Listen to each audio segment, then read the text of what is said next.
성경 말씀 요한복음 20장 19절부터 23절 말씀입니다.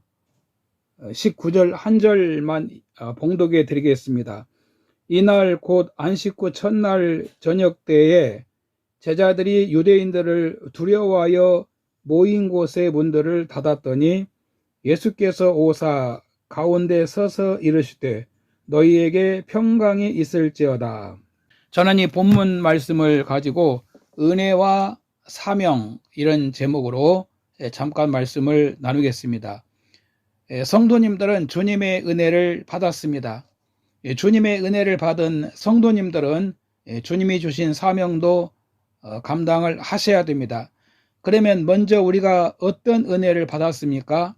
첫 번째는 너희에게 평강이 있으라라고 말씀하셨습니다. 본문 19절에 보면 부활하신 예수님께서 두려워서 숨어있는 제자들에게 오셔서 너희에게 평강이 있을지어다라고 말씀하십니다. 인간은 죄를 지은 직후부터 두려움이 시작되었습니다. 하나님을 떠난 인간에게 두려움이 찾아온 것입니다. 보호자가 떠났기 때문입니다.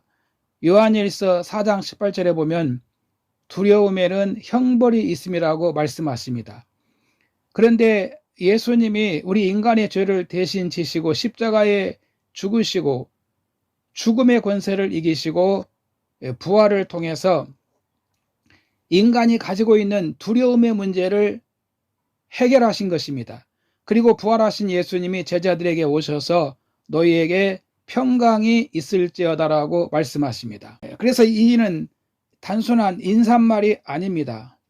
예수님이 병자에게 일어나 걸으라고 하신 말씀과 같습니다. 예수님이 두려워 떠는 자들에게 평강을 주신 것입니다.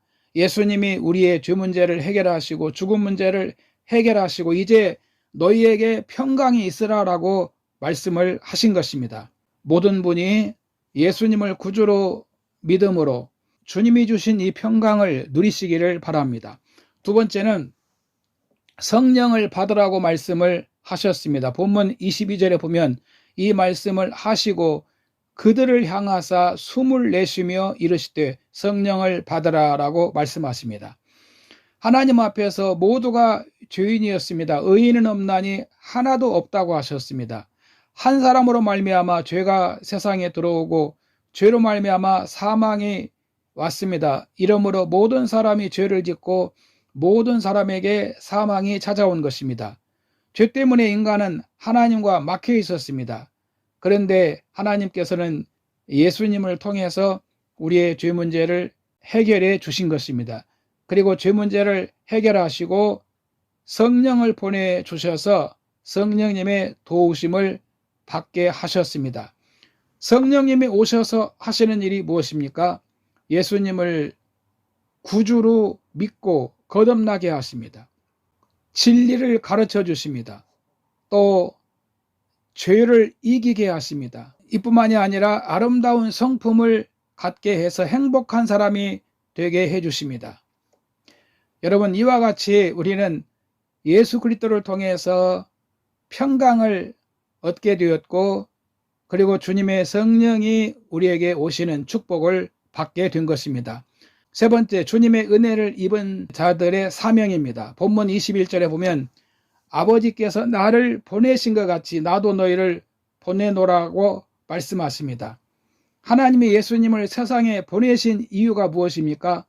인간을 죄에서 구원하시는 일을 하시라고 보내신 것입니다. 예수님은 마귀 시험을 물리치시고 유혹도 많이 있었지만은 다 이기시고 사명을 이루셨습니다. 누구든지 예수님을 구주로 믿으면 구원을 받을 수 있게 하신 것입니다. 예수님은 다시 제자들에게 말씀하십니다. 아버지께서 나를 세상에 보내신 것처럼 나도 너희를 세상에 보내노라. 제자들에게 주신 사명이 무엇입니까? 여러분, 이 사명은 오늘 우리에게도 있는 것입니다.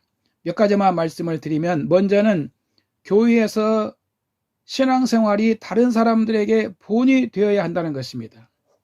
다음은 하나님께 예배를 잘 드리는 사람이 되어야 합니다. 이뿐만이 아니라 이 구원의 복음을 이웃에게 전해 주어야 합니다. 전하는 자가 없이 어찌 들으리요? 듣지 못한 일을 어찌 믿으리요? 복음 전하는 자의 발이 아름답도다라고 말씀하십니다. 결론입니다. 우리는 주님의 은혜를 받았습니다. 이 같은 은혜를 입었기 때문에 하나님을 사랑하고 하나님을 섬기면서 또 이 복음을 다른 사람들에게도 전해 주어야 합니다. 주님이 우리에게 주신 사명도 감당하시기를 바랍니다. 할렐루야.